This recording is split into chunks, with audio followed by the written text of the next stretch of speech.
Councilors, members of the public, I apologize for the delay. It is 6:35 p.m., and I will call the September 4th, 2018 meeting of the Common Council to order. Please rise for the Pledge of Allegiance.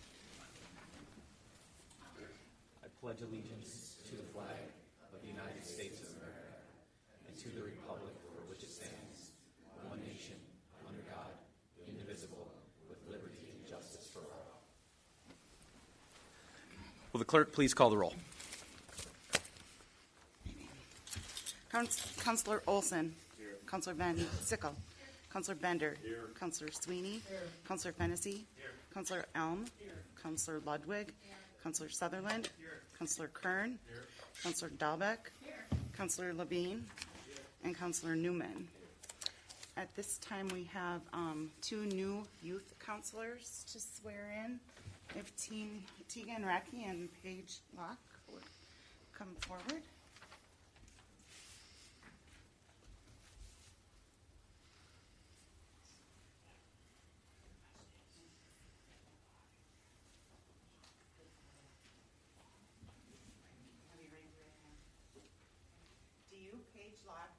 Tegan Racky, having been appointed by the mayor as youth representative to the Common Council of the City of Superior, support that you will support the Constitution of the United States, the Constitution of the State of Wisconsin, and will faithfully discharge the duties of said office to the best of your ability, so help you God.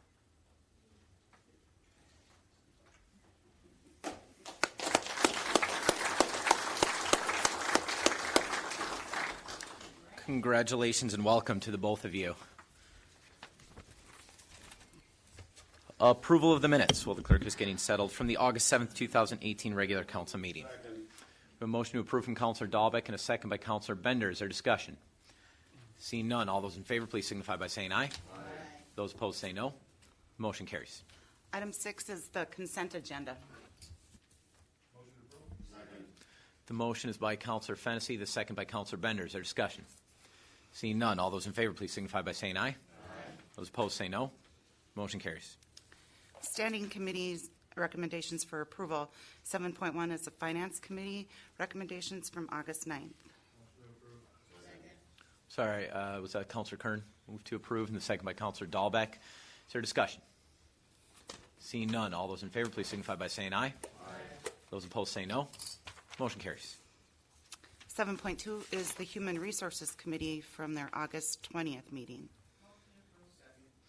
The motion is by Councilor Ludwig, the second by Councilor Sutherland. Is there discussion? Seeing none, all those in favor please signify by saying aye. Aye. Those opposed say no. Motion carries. 7.3 is Plan Commission recommendations from August 15th. There's a motion by Councilor Dahlbeck, second by Councilor Fennessy. Just a moment, Councilor. I'm going to step off this one. Just going to keep pasting on there.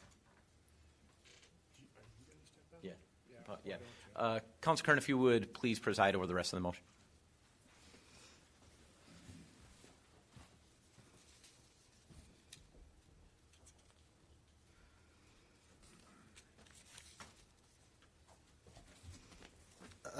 The item has been read. There was a motion by, I didn't see. Councilor Dahlbeck. Councilor Dahlbeck, and a second by Ludwig. All those in favor? Any discussion? Seeing none, all those in favor say aye. Aye. Opposed? Motion carries.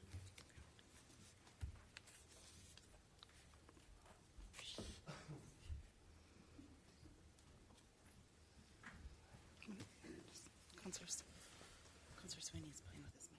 I don't know if he's... Thank you, Mr. President.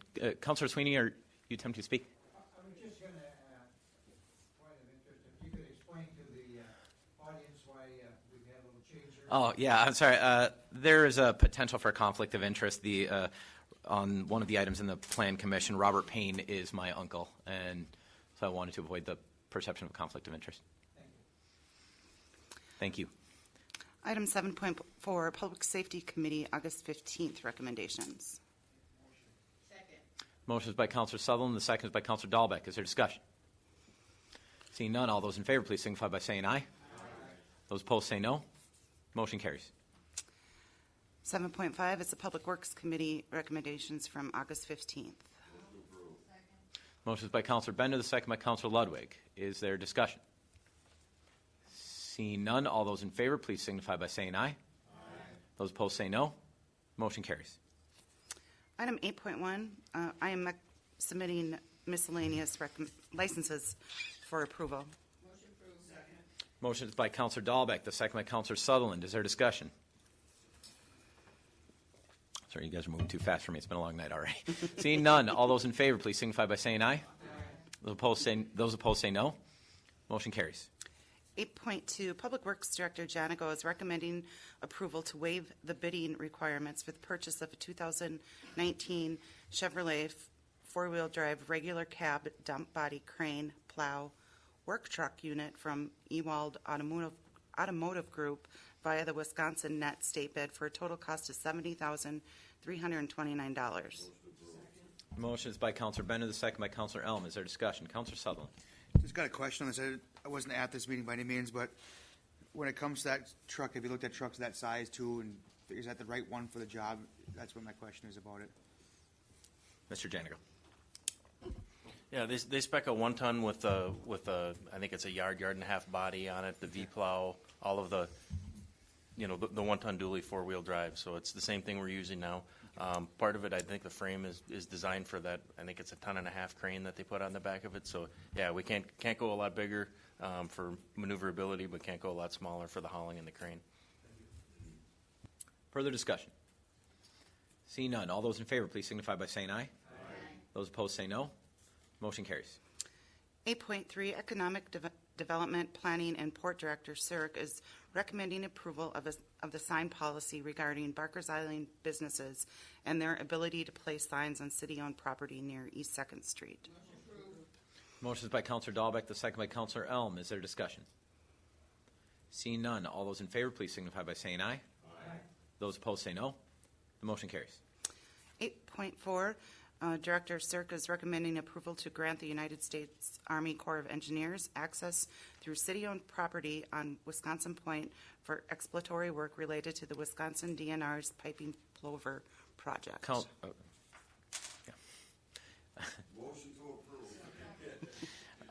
The motion is by Counselor Bender, the second by Counselor Ludwig. Is there discussion?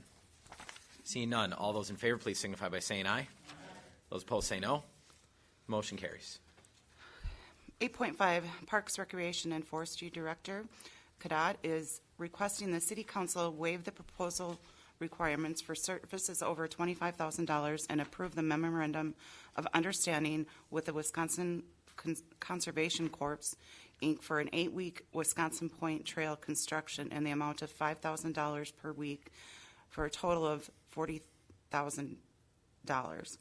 Additionally, requesting the City Council grant permission to WisCorps to primitively camp during their 8 weeks of trail construction using minimal impact techniques. The crew and team leaders, up to 7 people total, would camp in the woods on the city property in the proposed trail corridor, avoiding any archaeological sensitive identified areas. Well, after all of that, counselors, I would like to respectfully request that you refer this to the next council meeting. There are a number of moving parts, both with the permit from the Army Corps of Engineers, the financing of the project, and within the the Wisconsin Conservation Corps itself. So this is simply not ready in this form to present right now. The motion by Counselor Bender to refer to the next council meeting is seconded by Counselor Dahlbeck. Is there discussion? Counselor Kern. I'm just wondering, is there a timeline for this year of still trying to get this project done? And is this going to hamper that, or is this something that is still going to be doable or feasible for next year? So we've been working on this literally all day and for most of last week. The short answer is yes, because the original project manager for this project has resigned. It sort of resets it. We do have a verbal commitment from the Conservation Corps that they will continue to work on this project. What we are using this time to negotiate is more flexibility for us to finish our permitting process, which has been very frustrating with the Army Corps, and for them to prepare for the project. So the idea is to work to be beneficial for both sides. So yes, it does challenge the timeline a little bit for the fall, but potentially opens up an opportunity for the spring. So the new agreement we hope to present to you does have firm timelines with guarantees to complete the project. The motion again is to refer to the next meeting. Is there further discussion? Seeing none, all those in favor, please signify by saying aye.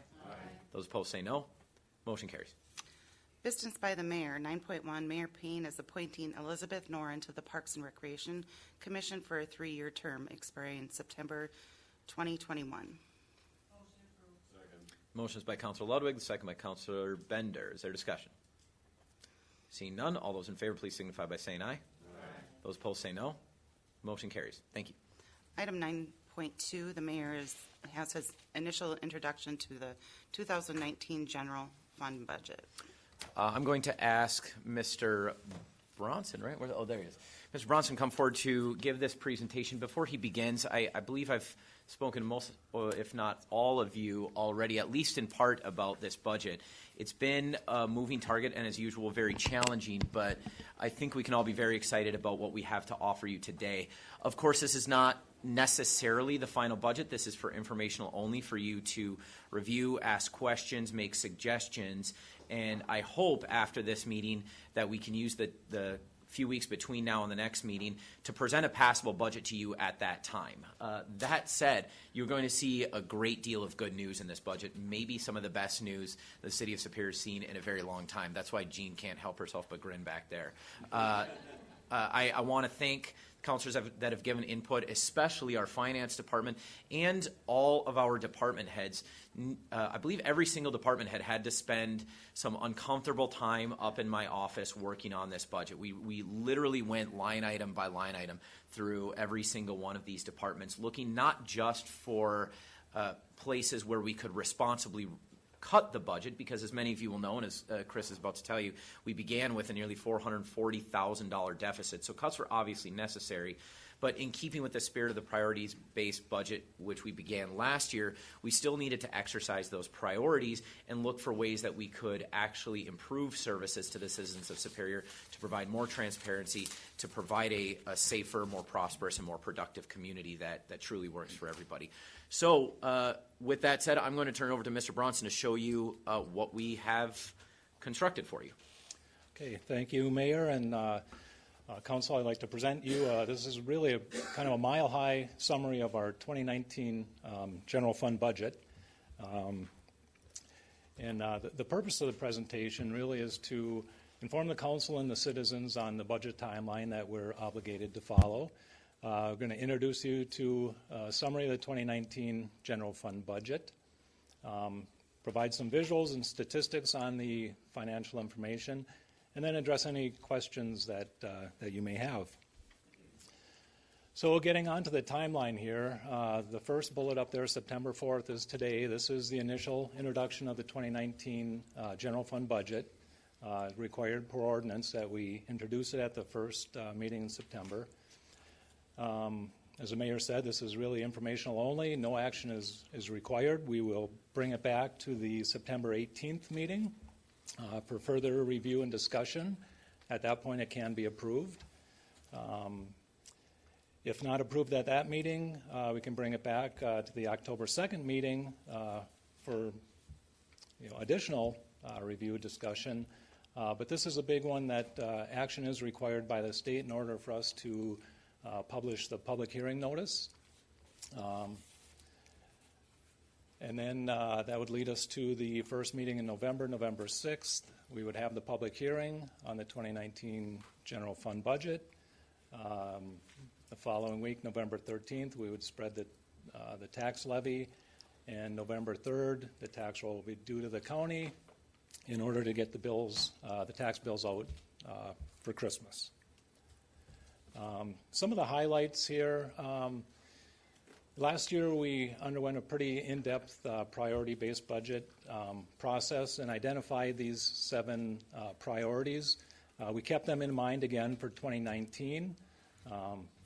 I won't read each of them to you tonight, but again, we kept those in mind while going through the budgeting process again this year. Some of the expenditure budget highlights. We met with department heads. They were tasked with really drafting their own departmental budgets to be responsible and in line with those priorities. Some of the hurdles we faced is the health insurance premiums. We're looking at a 15% increase this year. And what that means to the budget is about a $466,000 increase just to the general fund departments. Overall cost to the city of this premium increase is almost $648,000. The budget includes a 2% salary increase for all eligible employees. That comes at a cost of about $159,000 to the general fund budget and $279,000 to the overall city departments. We had an increase of $372,000 in our debt service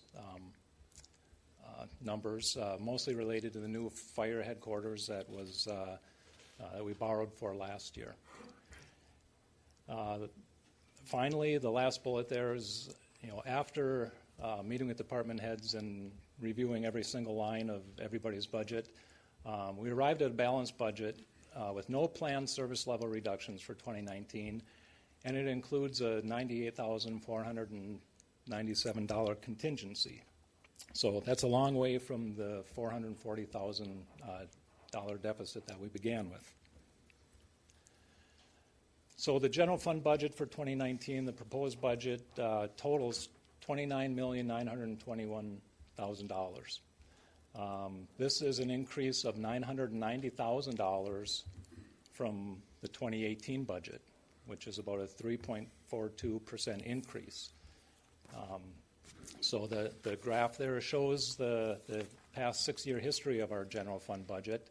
And over those 6 years, the budget has increased just under 10%, which is an average of about 1.64% annually, which overall seems fairly responsible.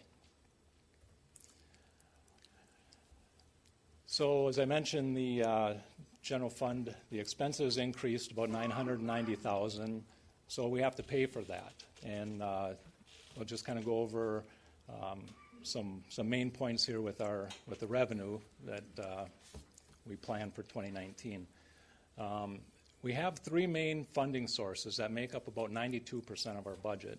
And I'll show you some pie charts a little bit later that give you a pretty good visual. But 44.5% of our revenue budget comes from the city tax levy, from real estate and personal property taxes.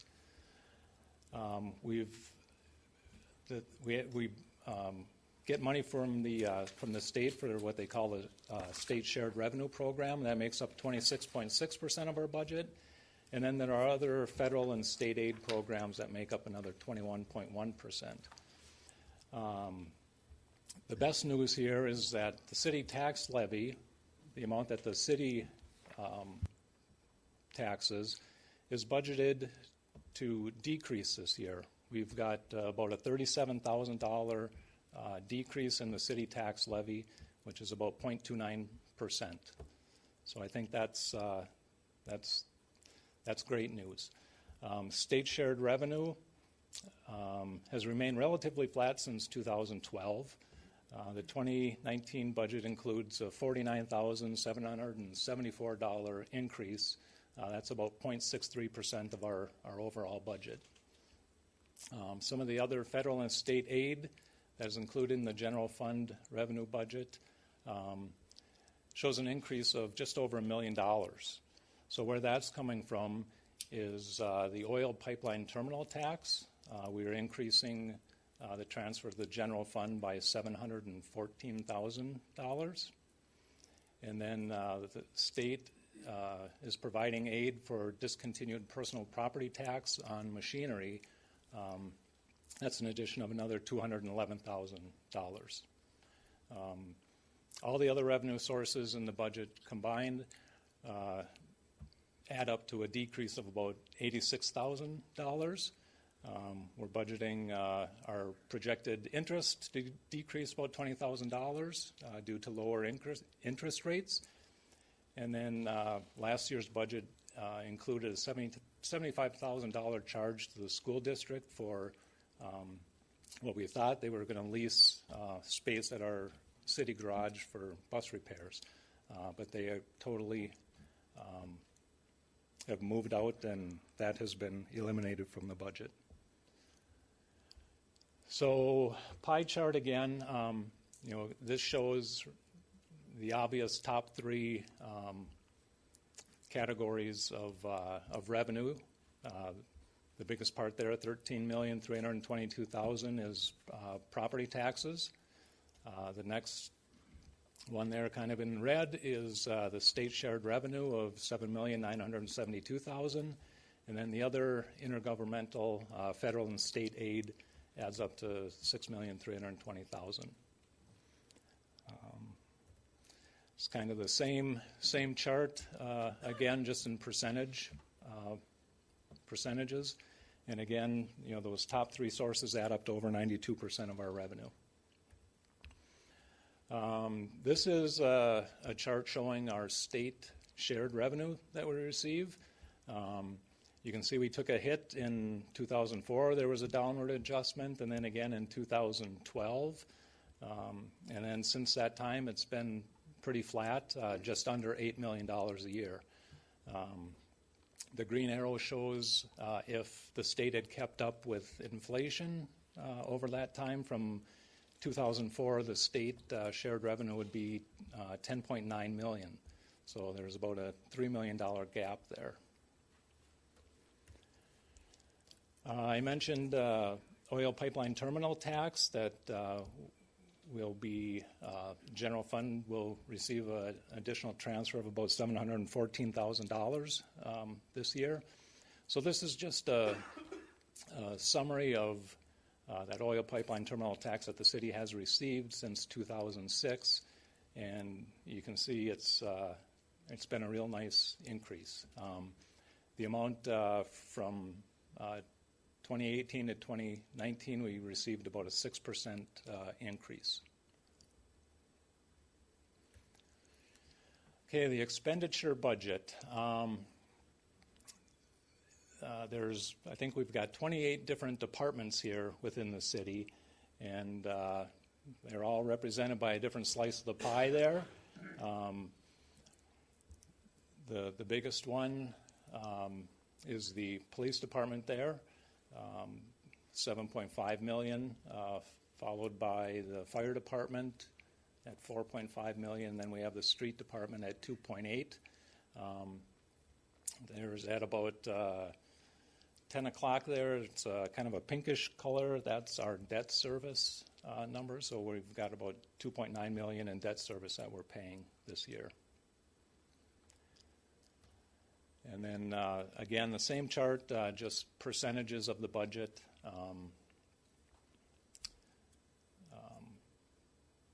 Police department, again, 25.1%. Fire is 15% of the budget, and street department is about 9.5%. So we talk about the importance of having a balanced budget and strong performance that contributes to our bond rating, which helps us borrow money at lower interest rates. The city has maintained its AA Standard & Poor's rating. And then this obligation as AA differs from the highest rated obligation just a small degree. We are measured as very strong with our budget flexibility, as having reserves, liquidity, we have cash on hand, and then strong budgetary performance. We do not have deficits. Management has been rated good with our financial policies and practices, and our debt and liability ratios are also favorable, and they feel that our local economy is adequate. The last couple of slides here are just, again, informational, and this is our last year's tax roll, and just to explain to everybody where that money goes. Kind of the green highlighted section there in the middle talks about the tax mill rate of 22.13585. The tax mill rate is the amount of tax charged per $1,000 of assessed property value. So the way that's distributed, the school district, the mill rate related to them is 8.86, which equals about 40% of where your property tax goes. The city's portion is about 36%. Douglas County gets 22.3%, and then WITC gets 1.7% of your property tax dollar. So applying that mill rate that I just mentioned, just for ease of math here, if you have a property with an assessed value of $100,000, your annual tax bill would be $2,213.58. Now again, 40% of that goes to the school district. The city of Superior would receive $795.99 of that $2,213. And the part at the bottom there kind of distributes where that $795 is spent within the city. It's kind of broken down by percentages and as a dollar amount. So the taxpayer who pays that tax bill, $199.63 goes towards police protection and so on and so forth. So let's see. Again, this is kind of the same thing, just in a pie chart, broken down by the different departments. And that's all I've got. So I guess we'll open it up for questions. Councilors, questions or discussion for myself, the department heads, or finance? Councilor Kern. I appreciate that we got this ahead of time to kind of look forward before we got to the meeting. Just got a couple questions as I'm looking through the projections for 2019. I've seen that there's been modest decreases or increases in pretty much every department, but I do have questions on two of them. The first one is the assessors. Can you at least bring me up to light on why there was a 18.2% increase in your budget? Yeah, it's primarily in consideration of the fact we have a succession plan in place. Unfortunately, there's only two appraisers, and we're probably both going to retire in the not too distant future. So at the last meeting, you approved to hire either another appraiser for the one that's potentially going to retire next year, and or an assistant assessor, deputy assessor, which could be positioned to take my place when I decide to retire. As you know, not many people are going into our profession, which I think is odd, but there's really nobody coming up to the plate. I go to meetings, and unfortunately, I'm still one of the youngest there. So that's where most of that is in place, that if we do decide to find out when the proposed retirement of our appraiser is going to be, we can be positioned to put out for advertisement for a replacement for either him or as a position that could take over my position but still handle that appraiser position. And there would be an overlap that increases the overlap for training period time, probably 3, 4, or 5 months. And we do not know when the proposed retirement would be, but of course we try and shorten both of those up to reduce the overall cost. In addition to that, Councilor, the next year and the years following have the potential to be particularly unique years in the assessor's office. As many of you already know, if you don't, I'd encourage you to schedule a meeting with Mr. Thine, because the nature of our economy, particularly our housing economy, has been, I'm not sure the adjective to use, but unique, certainly. And the challenges that we're facing are, while there's plenty of opportunities in what's happening in our economy right now, the challenges for our assessors department and our city as a whole in adequately and accurately assessing them is very, very important, or the particularly financial consequences could be very serious. So that's why you had this in front of you a couple weeks ago, and it won't necessarily cost everything that's in the budget. We're just being conservative with, I wouldn't call it a worst case scenario, but with the most expensive possibility. No, that's fine. Thank you. And then my second question, I'm going to put you on the hot seat, Mayor. What's up with the 23% increase in your budget? That is the addition Almost all of that actually is the addition of the marketer that we discussed. Marketing, PR, and public relations and social media person that we've discussed over the past couple of weeks. I added that as, of course, following all those discussions. But the purpose of that also, we had a number of requests from multiple departments within the administration, particularly the third floor of the administration, for help with basic administration. And it's very difficult to justify hiring part-time or full-time people simply for administrative work in multiple departments. So what we're looking to do, in addition to providing this actual service that I think still remains very necessary for transparency, for public safety, for adapting to the modern world, particularly with social media and constituent outreach, we have very real administrative needs upstairs that are not being performed. One of the most dire is in the Human Resources Department, where there's a lot of actual work. The most concerning to me is the Affirmative Action Plan, which realistically should have been updated last year. Hasn't been because we have two staff that are already overworked with a very challenging job. So it's that mission as well as extra administrative. It's one position to cover administrative staff as well as marketing, public relations, and social media. Further question or discussion? Mr. Sweeney. Could you, nothing specific, but I want to know about the terminal tax. Where are we on that? Do you feel that going forward the next 5 years it's solid? I'm happy to let Ms. Vito and Mr. Bronson expound on it, but it's hard to say exactly where it will go. We know the formula of the terminal tax. We don't exactly know everything that the state's plugging into that formula. The couple of factors we look at are, of course, history, which you can see that graph there. It's hard to imagine a plummet from that cliff, particularly when our fraction of the terminal tax is a very, very small percentage of the terminal tax that Enbridge pays. Most of it goes to the state of Wisconsin, who has if you're following their budgets, they have even more interest than us in protecting that. So, but the real economic answer to your question, sir, is the terminal is increasing in value. Enbridge is a growing company. They've made several significant improvements in their infrastructure, particularly in Superior and nearby areas, and they're moving more oil than they ever have.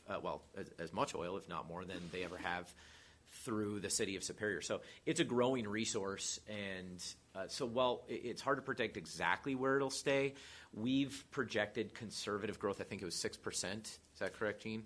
6% growth over the next few years? Correct, yes. Right, which is still far below the increases that we've seen in recent years. Thank you. I just want to expound on that. If, as we kind of predict and hope it does, if it grows beyond that 6%, it's just more money to play with in future years. Further questions or discussion? Thank you, Chris. Good job. Councilor Van Sickle. I guess I just want, we glossed over very quickly that there was a significant deficit. So applause to everybody involved on getting us in the black with a pretty healthy contingency. Congrats to all. Thank you. The final thing I'd like to mention, well, this is not set. You are still free to make, I'd encourage you actually, if you have suggestions for changes to this budget, if there are things you think are missing, please feel free to reach out and we'll continue this discussion. I would like to present something that's pretty close to what we all want. My overall message, I think, again, I've touched base with most of you, is that I think this is a chance for absolutely everybody in the city of Superior to get what they want and what they need out of this budget. One of the most significant things you're seeing in here is an actual decrease in the tax levy. You remember we got to decrease the rate last year because of an increase in growth, but the levy itself stayed the same between 2017 and 2018. 2019, we're actually proposing decreasing it. We still have a contingency in the general fund that we can either spend in this process or leave for 2019 for things that might come up. We have a significant contingency, over $1 million in the CIP as it's currently proposed. That's after adding several new things to the CIP, and important, I know, to many of you and to citizens, there's no new debt spending in the CIP for the first time in a very long time. So I think there's a lot of opportunity and a lot for a lot of people to be pleased with. And so I'm of course, very proud of the work that our department heads have done and the work that you've done in both setting your priorities last year and in the suggestions you've made throughout this process. And of course, we have a few weeks to go, but I look forward to turning in what I think is going to be one of the most successful budgets we've seen in a very long time. Seeing no further discussion, thank you, Mr. Bronson. Before we move on from business by the mayor, I have to sneak something in that is not on the agenda, but I'm assured I can do.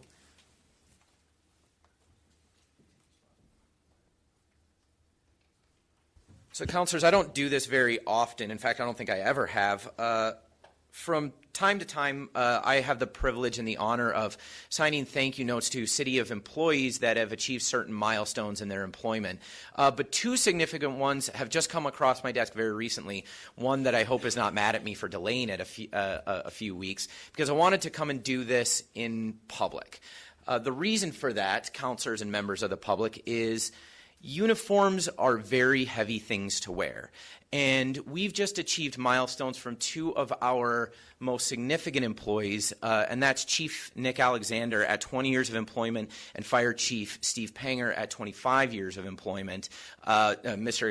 Chief Alexander was about 2 weeks ago, I think, and Chief Panger is later this week.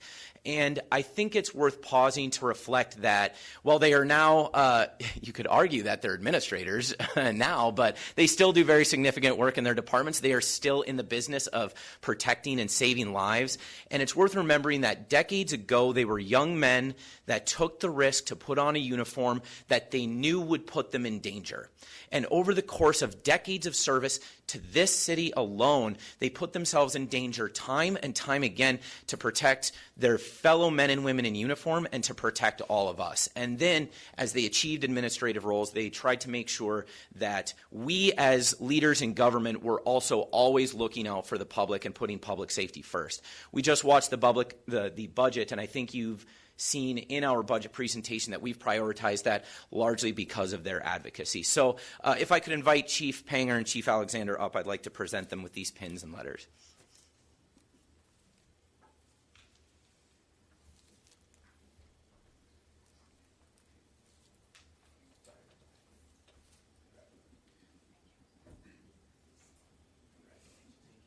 And you can applaud.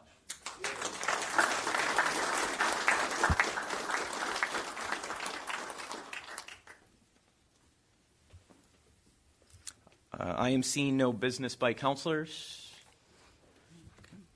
Item, excuse me, 11.1 is a resolution. So, Councilor Bender. I'm sorry I couldn't get the buttons. I just wanted to thank the city for their participation on behalf of the 3 Rotary clubs for the Lakesbury Reagan Boat Festival. We did very well, and we could have done it without the help of the city for providing the fireworks and for all of the other things that they do for us. I just wanted to thank them on behalf of the 3 Rotary clubs. Thank you, Councilor. Are you trying to speak, Councilor Sutherland? No. Okay. Did I miss anybody else? Thank you. 11.1 is a resolution introduced by the Public Works Department, setting a public hearing, declaring the intent to exercise special assessment powers under Wisconsin statutes to blacktop the alleys listed in the resolving clause of this resolution. The motion is by Councilor Elm, the second by Councilor Fennessy. Is there discussion? Seeing none, all those in favor, please signify by saying aye. Aye. Those opposed say no. Motion carries. 11.2 is a resolution approving form of sublease between Timothy Ronaldo and Brian McCarthy, Turning Baron LLC, for property at 1822 North 3rd Street. The motion is by Councilor Dahlbeck, the second by Councilor Bender. Is there discussion?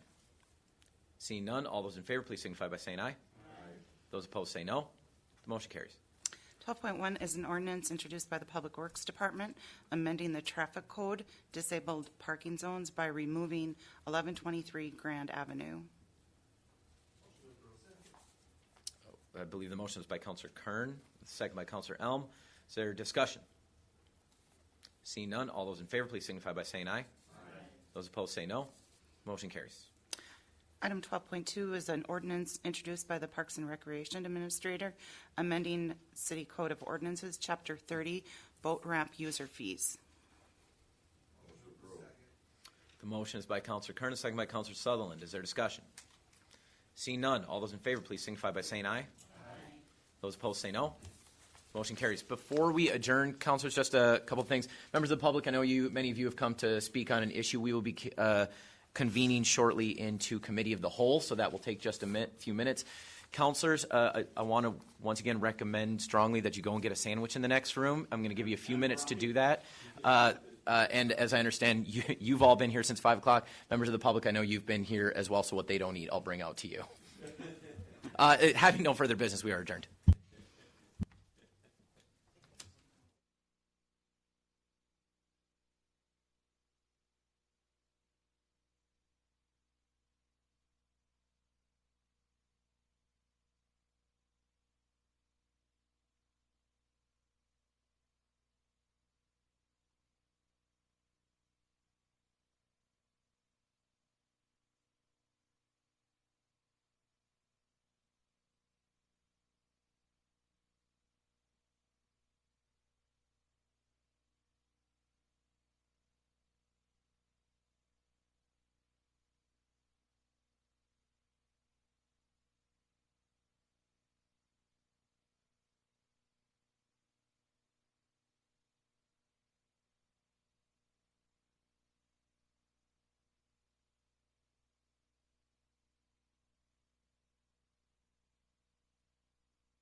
No, here you go. I got it mapped out right here. You see what I was saying about 24th? Yeah. Absolutely. What Carlson had brought up with 3.2 is there's more residential on 24th. Then if you were to go Hi, good evening, everybody, counselors, citizens, thank you. Sorry about the little bit of delay. We've been here a long time. I know you guys have as well, but we'll get through this as fast as we can. I will go ahead and call the committee of the whole meeting to order on Tuesday, September 4th, 2018. Roll call, please. We'll just note that everyone is still present. Number one, with power to act, the update from Public Works Director Janigo regarding ongoing negotiations with Hartel for possible continued recycling services and requests for council directive regarding cost perimeters. Mr. Hartel is here. Counselors, if you have any questions that you'd like to ask, we can bring them up here as you see fit. Motion by Bender, second by Dahlbeck. To approve. To approve what? Roll call, please. Yes. To approve To approve the motion that was to, 5.5 years. right, 5.5 years. You guys both all right with that? To extending the contract with Hartel for 5.5 years. Okay. So there's a first by Bender, a second by Dahlbeck. Any discussion? Yeah, I'm trying to get there. Counselor Olson. In that motion, do we need to specify that the last half of that year go back to the 5th year of the agreement?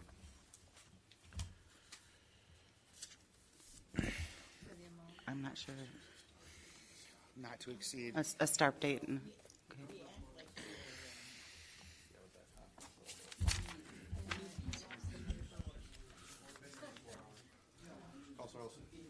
So in the meeting, we had discussed the 5-year, 5.5 or 5.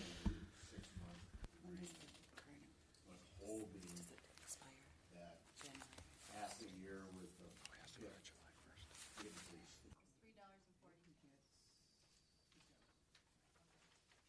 Holding it to the $3.40. correct.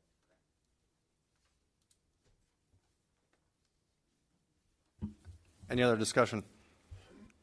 Roll call was asked.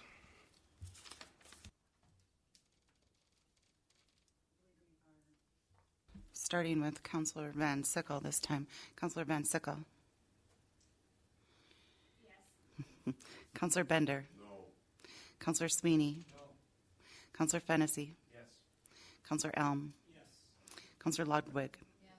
Counselor Sutherland. Yes. Counselor Kern. Yes. Counselor Dahlbeck. You said yes. Oh, I'm sorry, I didn't hear.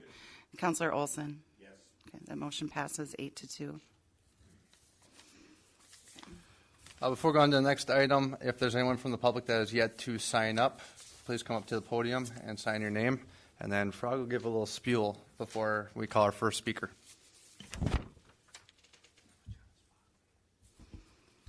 My only spiel is that we tried to keep comments at the 3-minute mark that's set by ordinance. I'll hit the lamp or wave my hand or something so as not to interrupt you at the 3-minute mark.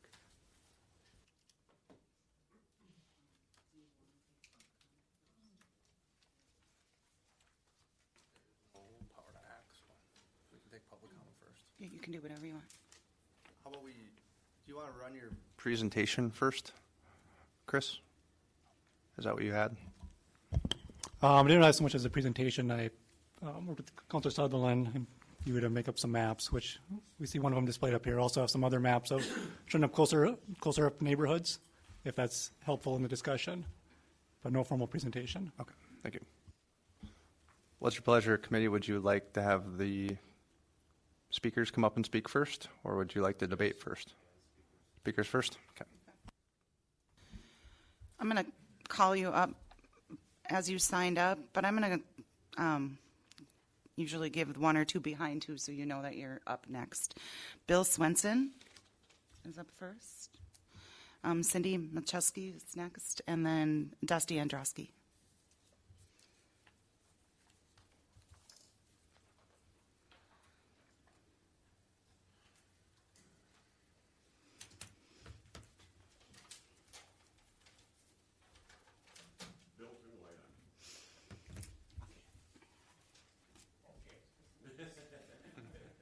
Oh, now I can speak through here. If you could also state your name and your address, please. Huh? State your name and your address, please. I'm William Swenson. My address is 303 8th Avenue East. I spoke here before about this issue. You know, I grew up here. I lived here most of my life, and I always thought we were probably pretty equal to Duluth in terms of resources. But Duluth's developed a really great reputation. Superior, not so good. I read a book called Going Full Circle. People walked around the whole lake. They described your Duluth shore along the lake as beautiful. Superior's is probably the worst managed around the whole lake of Superior. That was Wisconsin Point. They saw some things they don't like. I'd like to see us not add to that reputation. And, of course, the explosion of Mersey Refinery and the publicity we got at Jimmy's Saloon this last week with 3 articles in the paper.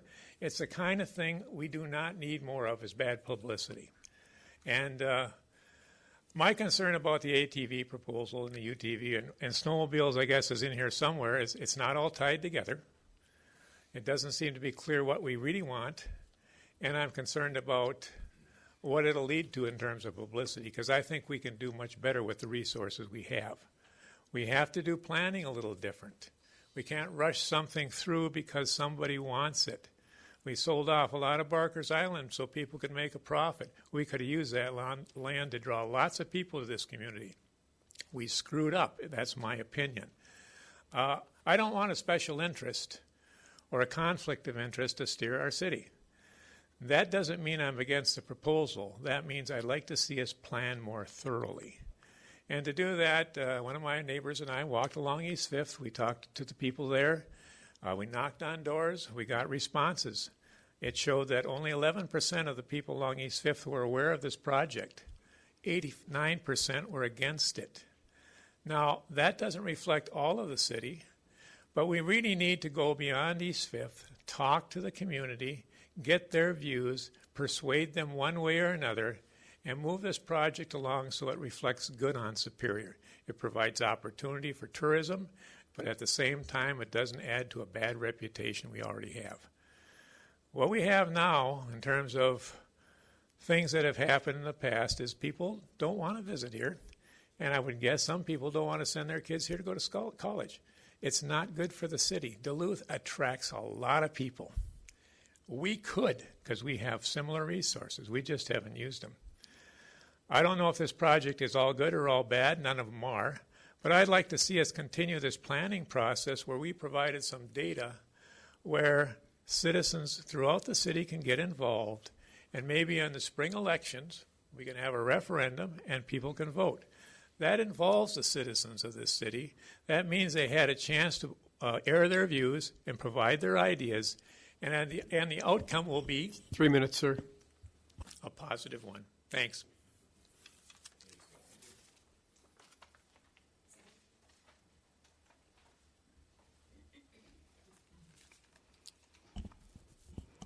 Hi, my name is Cindy Mahalski, and I live at 1005 East A Street.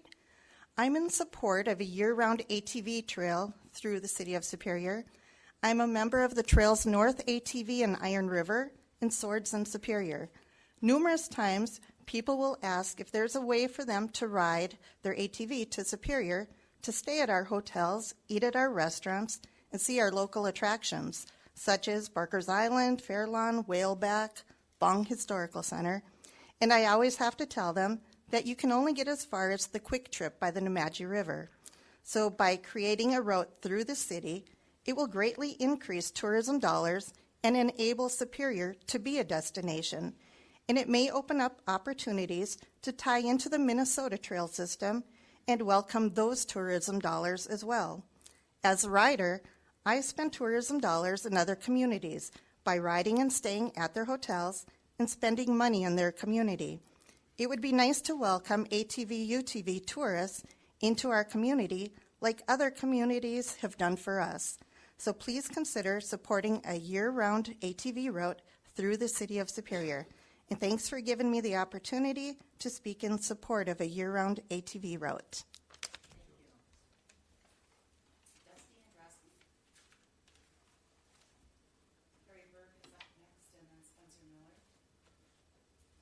I'm Dusty Androsky. I live at 1628 Susquehanna Avenue. I guess I wanted to come and speak to you tonight just because there's been a lot of people that, not even on social media, but there's been a lot of back and forth about the ATV routes. I'm a member of Swords. I'm also a member of the Drift Dodgers Snowmobile Club. And along with that, I am also one of the members of the Northwest Trails Association. We put a lot of work into making sure that everybody has, a good understanding of what the trail system is. A lot of work goes into making sure that everybody is safe on the trails. When you see the proposal of the trail system up here, we want everybody to make sure that we're safe on the trails. We want to make sure that, everybody understands that people are going to try to follow the rules. We brought all this forward a while ago to try to get everything moving forward with this. There's a lot of people here that, we show support in this. A lot of us go for rides, and when we load up our equipment and we go for a ride, we go, well, what are we going to do? And a lot of us that are here say, well, we might as well load up and head out of town. We have members from all over Douglas County, Bayfield County, Minnesota. And if we had an opportunity to bring those people on a ride and you could bring them through Superior, it would be a great opportunity. You look at things like the Warrior Ride where they have 400 wheelers. That's a massive amount of people together. They raised over $50,000. That is an opportunity that Superior kind of missed out on. I'm not saying that they would have been here, but they were in Solon. It's an opportunity that I think Superior is missing out on. It's a great revenue. 400 people. If they were to at least start here, end here, travel through here, that's just 400 wheelers, side-by-sides. Could have been 2 people. That's an opportunity for people to stay here, spend money here. There's many opportunities that I think could be addressed here. I think it's just something that Superior is missing out on. 3 major trails intersect and stop outside of Superior. It's been something that's been missing for years. I just hope you guys see it and make it a reality for us that have been looking for it for years. Thanks. Thank you. Carrie Berg.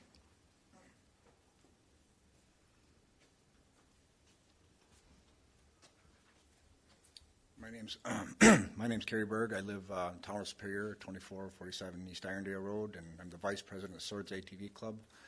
And I just want to say that we totally endorse this, and I hope you guys as well. There's a lot of areas around, like the Iron River and Hurley, and areas like this that have AT are very ATV friendly, and they live and breathe ATVs and snowmobiles, and it's a moneymaker for them. And I think that the city of Superior has been behind the ball for a long time. And I think that they should enjoy some of this revenue, and I hope you guys will think as well. Thank you. Spencer Miller.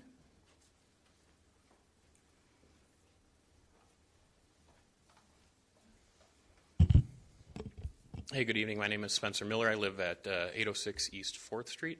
I'm here also to show my support for a year-round ATV, UTV route through the city of Superior.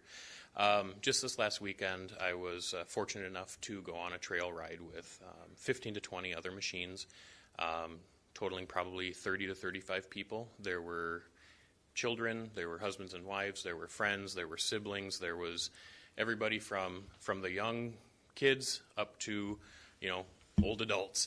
And everybody was having a great time. And the first thing we did was left Superior. And we went to another town where the majority of those ATVs gassed up, and we saw dozens upon dozens of other ATVs gassing up and getting snacks at the gas station. And then from there, we went to a restaurant where every single person in the group had lunch. Got snacks. From there, went to the next stop, and so on and so forth. All of those dollars are dollars that were not spent here in Superior.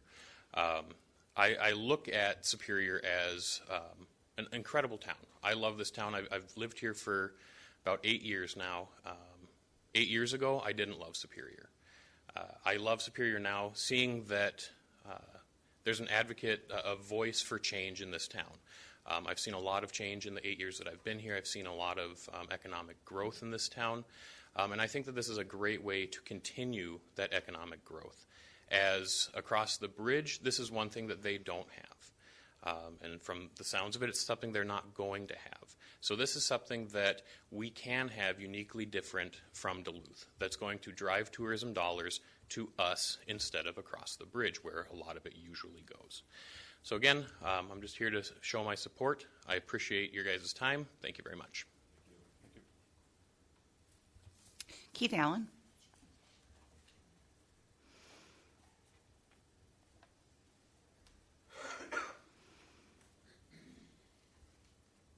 Thank you for the opportunity to speak here today.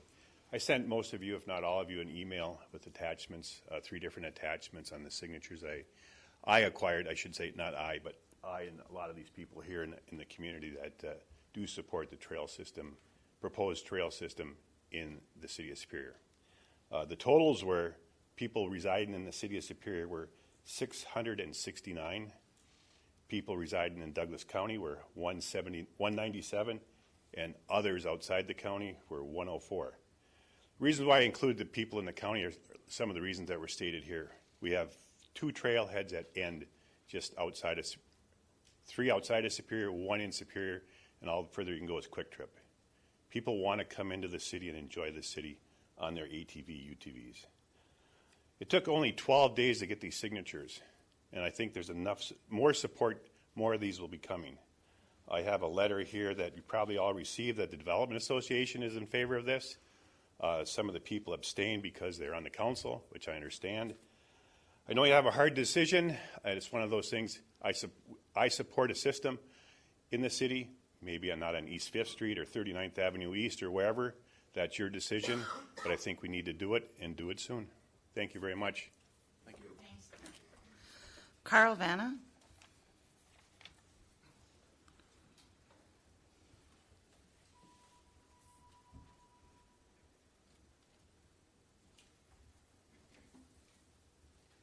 My name is Carl Vanna. I live about 50 miles south of Superior on Highway 35. I'm with the Swords. I support the trails. I personally have spent probably $300 this last year in just eating while we're riding. You know, can you tell? But anyhow, I can't spend that money in Superior because I can't get here. I'd love to make it into Superior and spend my money here where I grew up. Thank you. Renee Nelson.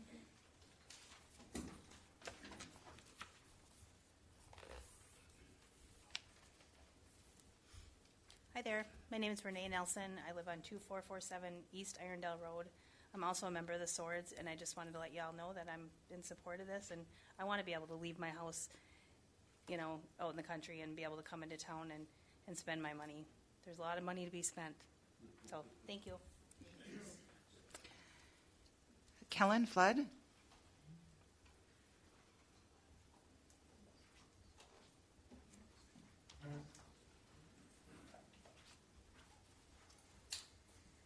I'm Kellen Flood, live at 9179 Highway 35, about 20 miles south of South Superior. Love being on the ATV. Would love to come to Superior. Can't do that. Could drive my truck here. That's another thing too. But four-wheeler's a lot more fuel economy now. We also love to be in the woods, but we don't want to make trails all through the woods and destroy these woods. So we like to come to town, stay on trails that are existing, roadways that are existing, all that fun stuff. Four-wheeling's not about ripping up all the nice woods and stuff. It's kind of like the same passion as getting on a motorcycle. So I'd like to state that I support the ATV route to town, through town. Thank you. Sean King.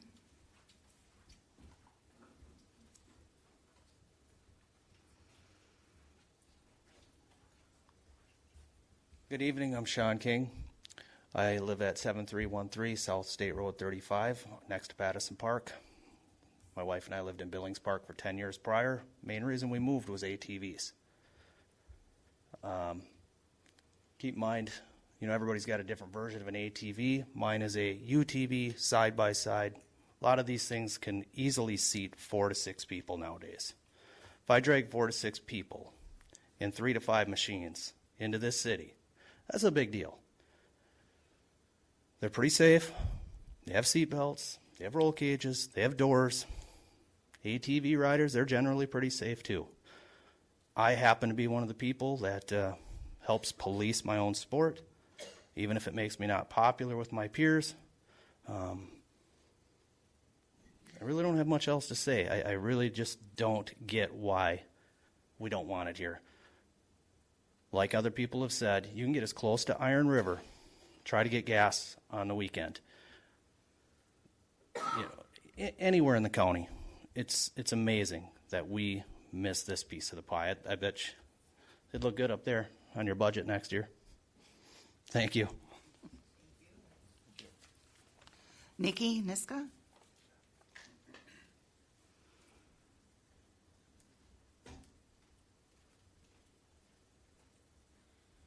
Hello, my name is Nikki Niska. I live at 116 Homecraft Court in Superior. I'm a member of Swords ATV Club, and I'm just here to show my support for the trail, and thank you for your time. I'm not quite sure this name. Char? Balin? Chaz. Sorry, Chaz.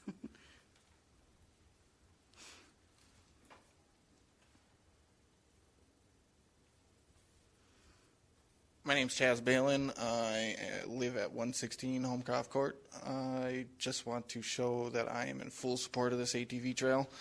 I'm a member of Swords, and as others have stated, typically when I want to go for a ride, I am packing up and leaving town. And there's many times where I would just much rather be able to hop on my four-wheeler and jot downtown, go get a bite to eat, and go home, instead of going through the effort it takes to load up the trailers, load up the stuff, just to get to the outskirts of town and be able to go and do that. and then to come back into town and repeat the same process. Load up, drive home. It's an inconvenience, and I think this would make it a nice, lucrative thing for the town of Superior. So I am in full support of the ATV trails. Thanks. Paul Riddell.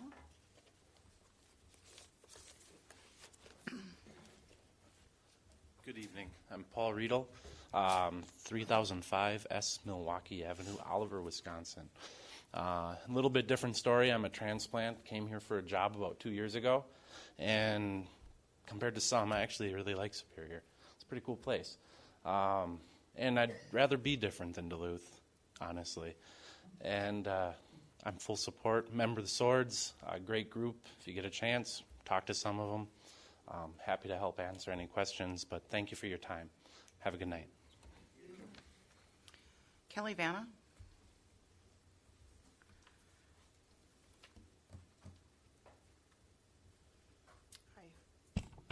My name is Kelly Vanna. I live at 7462 South State Road 35, which is about 20 miles south of Superior.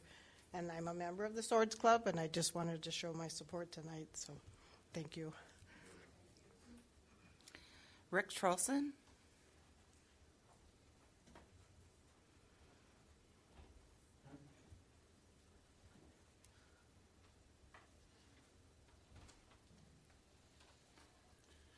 Well, good evening. My name is Rick Rolson. I live at 402 East 9th Street in the Central Park area.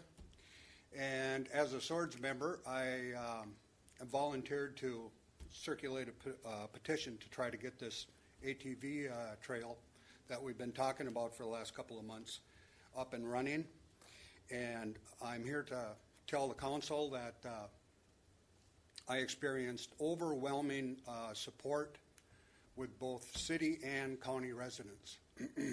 I had one individual that refused to sign the petition, but it was not based on the merits of whether or not to have a trail in the city of Superior. His issue was he, as a snowmobiler, was required to buy a permit where ATVers are not by the state. I tried to discuss with him that it was a separate issue, but that's one signature that got away. But other than that, city and county residents as a whole were supportive of it. They asked me certain particulars of the trail, what the plan was, and I couldn't answer all the questions. Hopefully, as the other speaker alluded to, the citizens will be made aware of that. So I guess I'm here tonight to try to persuade the council to give a hard look at it and eventually approve a citywide trail. Thanks for your time. Tanya King.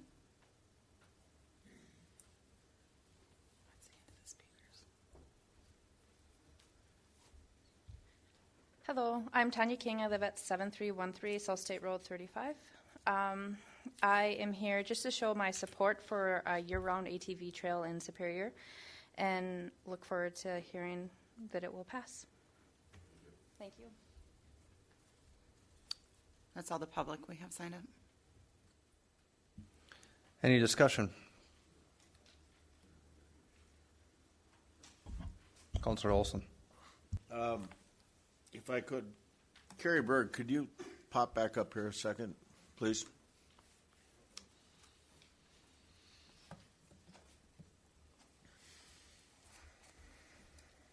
You're vice president? Correct. Of Swords. Bernie Conklin still involved He is. with you guys? He's on the road. He couldn't be here tonight. Okay. Kind of a vague question, but maybe relative to the issue. Where do you guys buy your machines? I guess a little bit everywhere. Some buy from Max, other buys from Duluth Lawn and Sport, other goes from RJ's, but pretty much local. Pretty much local. Okay, that's all I wanted. Thanks.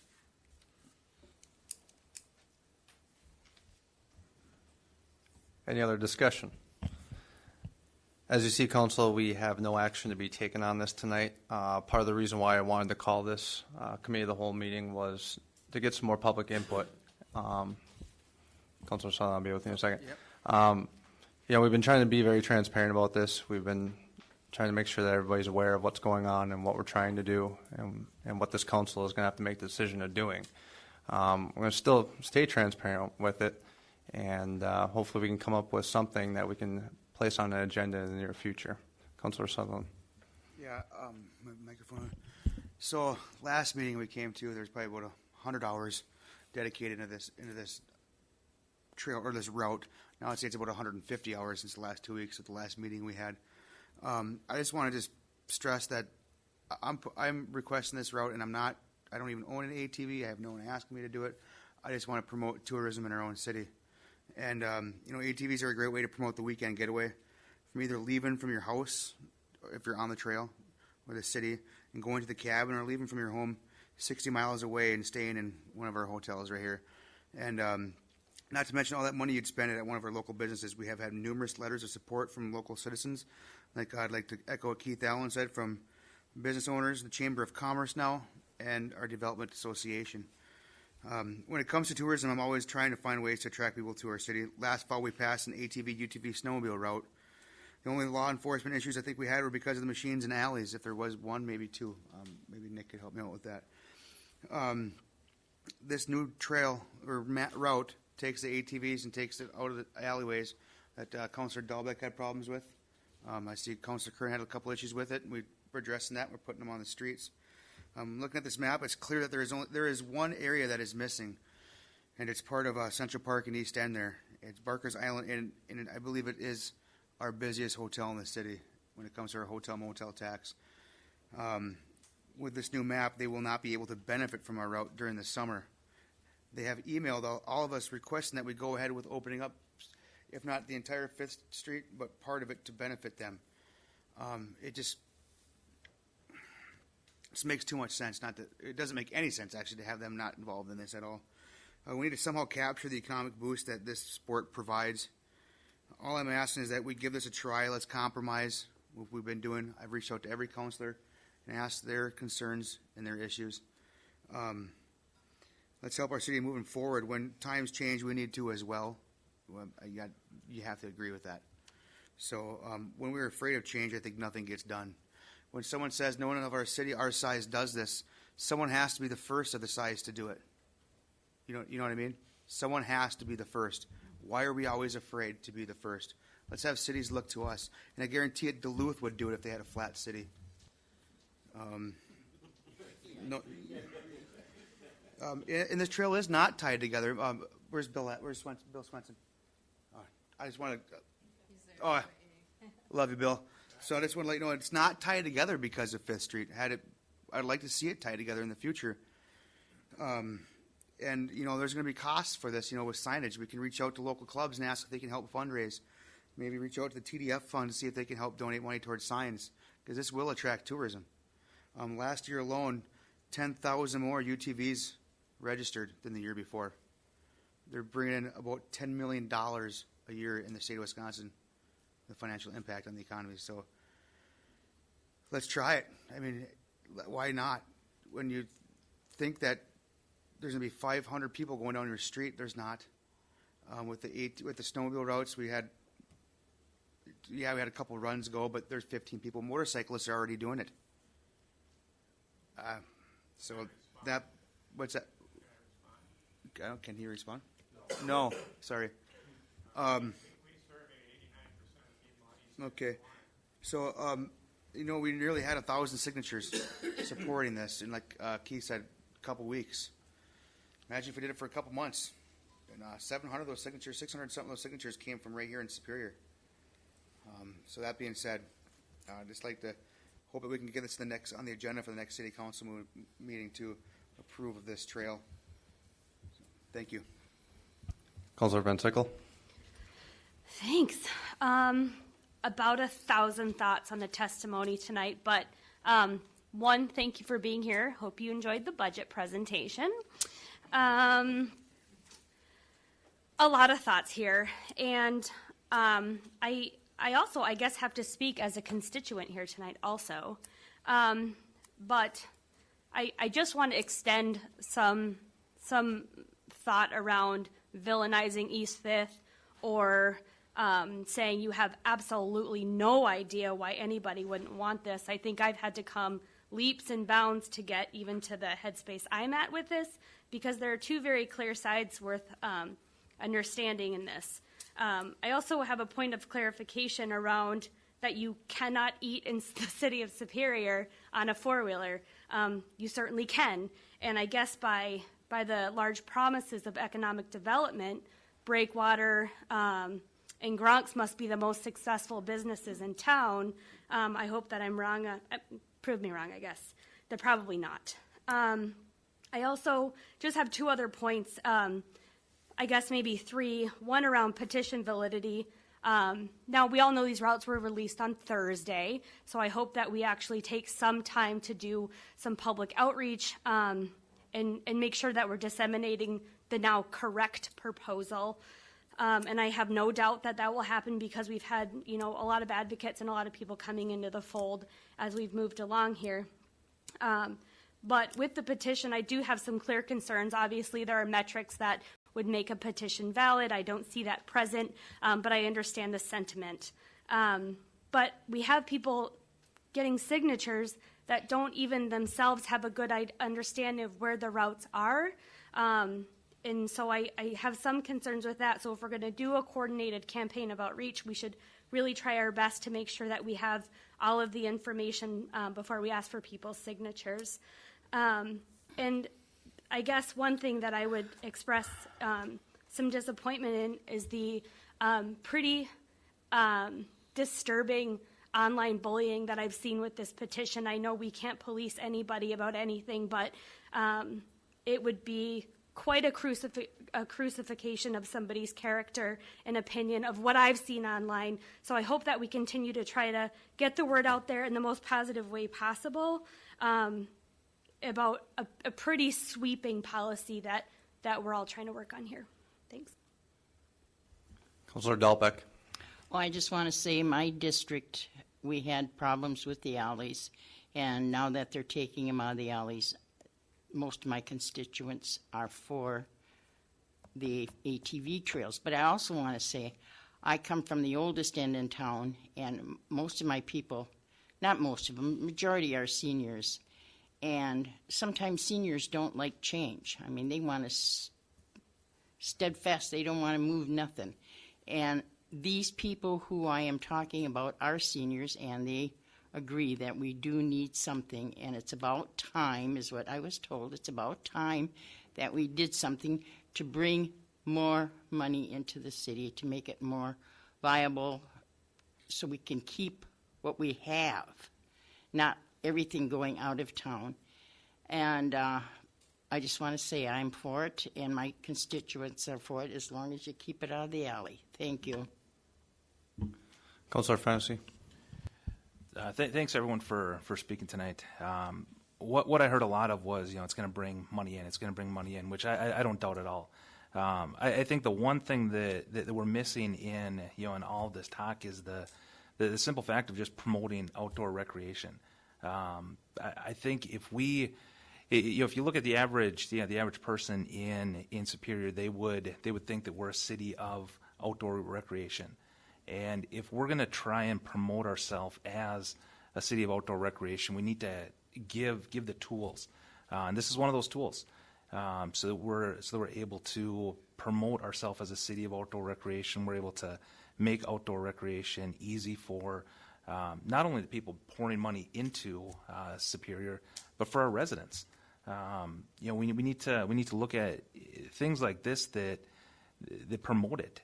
And just like Councilor Dalbeck, her biggest complaint was the ATVs in the alleys. Mine was the ATVs on East Fifth Street, and so I'm thrilled with the new proposal. I would agree with Councilor Sutherland, though, that it is lacking that complete closed loop.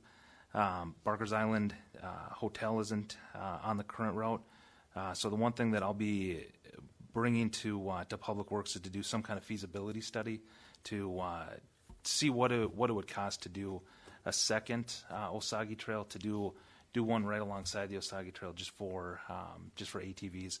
So then it would complete that closed circuit loop. hooks in all of our hotels, and could just be a fun time. Thanks. Any other discussion? Councilor Van Sickle. Sorry, I just want to add quickly that Stinson has also been a large area of opposition, not just East Fifth or random places. I also represent a lot of senior citizens and heard mixed reviews. And I'll be very honest when I say it's mixed. It's not all one way. Since our last meeting, I did document, and I want to be fair in my presentation, in this overwhelming support, I received one text message, one phone call, and 3 emails since our last meeting in support. I've had other contacts that were not, but that is what I received. But I am shocked that we haven't talked at all, and it was brought up here tonight, about permitting or any kind of annual pass at all. I'm just surprised that hasn't been brought up again. And I think that's something we should explore, whether it's here again on Committee of the Whole or in some other committee. But I'm surprised to see this be effectively the one exception in the large array of permits that we require in the city. Thanks. Councilor Elm. I just wanted to address Bill Swinson's thought of a referendum. That was a thought that I had as well, but from my understanding, according to the mayor, that's something that's not fiscally binding, that can't be done, because I thought I've also received mixed reviews. I'd say mostly positive in terms of the slant, but that was a proposal, and that is something that can't be done. So I just wanted to kind of clarify that. But overall, I'm in support of this change, at least on a trial basis, to see what we can do here in our city.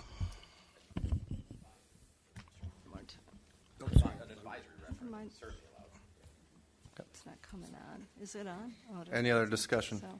Councilor Ludwig. Yeah, I would just, we talked about when we redid the snowmobile routes and how the problems that we had with transparency, and my one problem here is, we did send out the notices in the utility bills, and I thought that would be, everyone is going to, get notified and know about this. And I'm still surprised with the number of citizens I talked to who have no idea that we proposed this. And so if we are going to go ahead with these routes, my one thing would be that any residents that are along these routes, they get a personal letter about the route coming past their house, so that we truly are transparent about where these routes are going to be.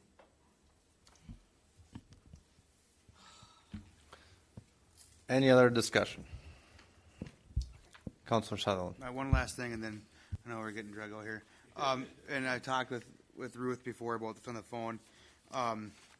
I get it. We can door knock every city council meeting and inform everybody about the agenda. You're not going to do that. This is the second city council meeting, and I went through 2 committees, I believe 2 or 3 committees. Not to mention talks before. And then we're going to talk about we're going to another third. It's got to come back to a third council city meeting. So the word transparency to me is like, when is there too much? I mean, not too much. I shouldn't say too much, but when is there a time where we can say we are trying our hardest to reach out to people and send them flyers, 9,500 letters in the mail.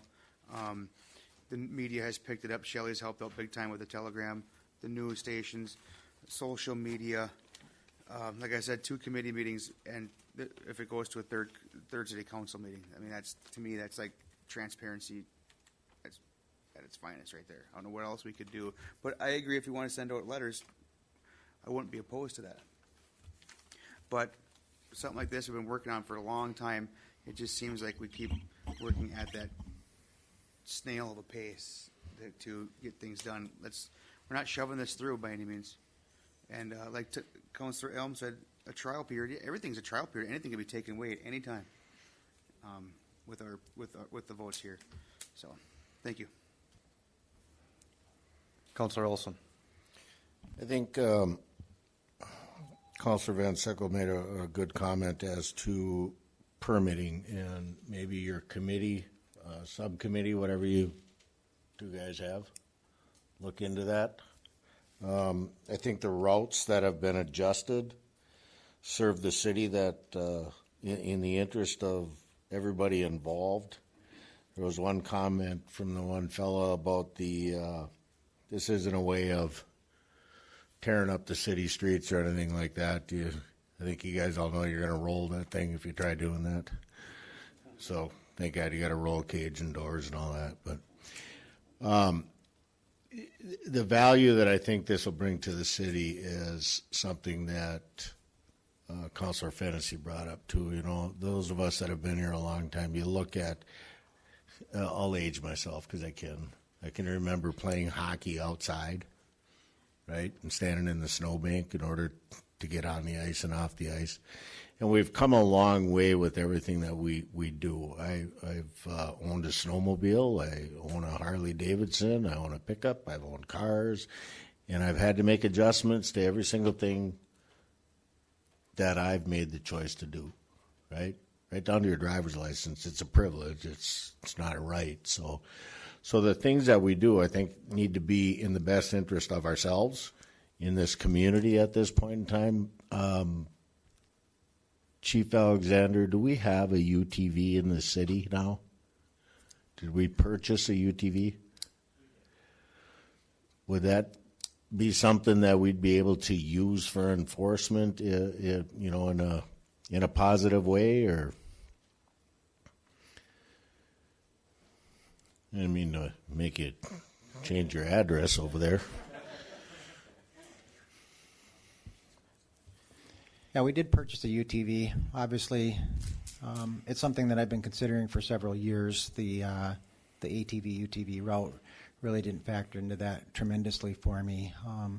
We do have a need to use it at parades, special events like Dragon Boats, some of the city parties, neighborhood parties that go on. It would be useful. We do have a trail system already that, like during the floods, gaining access to the Osage Trail and so on, where it would be useful, and then at training for us as well. So there was a number of reasons that we purchased it. You know, an additional activity for that unit would be some trail enforcement. If this passes, I would envision our department getting involved in some education in ATV, UTV safety, and have the machine out for that as well. And thank you. But the reason I bring that up is we've evolved, right, moving forward. You guys remember the old Gators with the balloon tires on them? You remember the Honda three-wheelers that are basically you can't license them anymore because they're dangerous? So, I mean, if we're making strides in trying to make this stuff safer for everyone involved, and if it's something that we can use for events or enforcement if possible, we're getting a lot of use out of these things. For the people that want to use them recreationally, yeah, if you're coming in, if you're coming here instead of Iron River, or you're going down to Moose Junction, aren't you, when you're 20 miles out of town? Some is. I know that. Rick, I know where you go. So anyway, I'm in full support of this, and the only thing I would ask is moving forward, if you look into what a permitting deal would cost, I think everybody has gotten ample information as to where this route is going to be, and sometimes, trust me, you send out too much of the same thing, it can be a real good thing, or it just becomes fire starter. Or then I got to worry about Bronson and Hartel where to put the recyclables. So, thank you.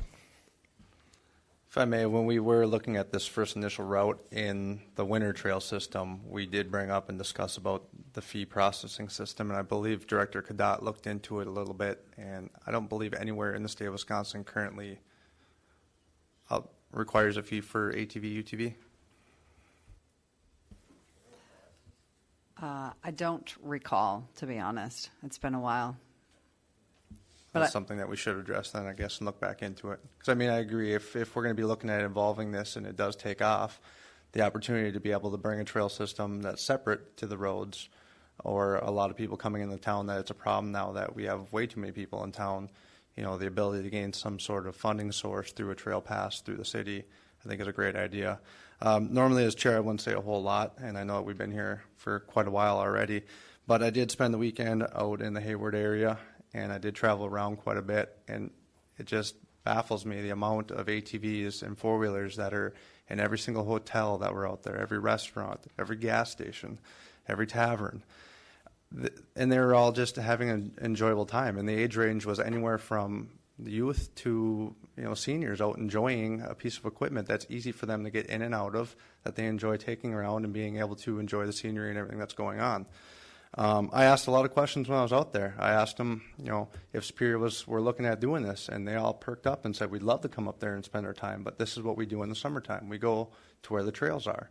But if there is ability for us to connect in and out of the city and have the amenities that we're looking for that sometimes the county doesn't offer, they're going to be coming in here left and right, and I believe that will happen. But we will continue to support. I appreciate all the councilors for all their input that they've put forth into putting through with the plan that we're currently at and the constant changes that we're trying to make to it. And if there's any more discussion, Councilor Van Sickle. I guess I would only add, only because you bring up Hayward, an article printed today, a 38-year-old male was airlifted to St. Mary's Hospital in Duluth with life-threatening injuries because of an ATV accident. That was today. And so I just want to emphasize how important it is for us to take our time. Any other discussion? Seeing none, we are adjourned.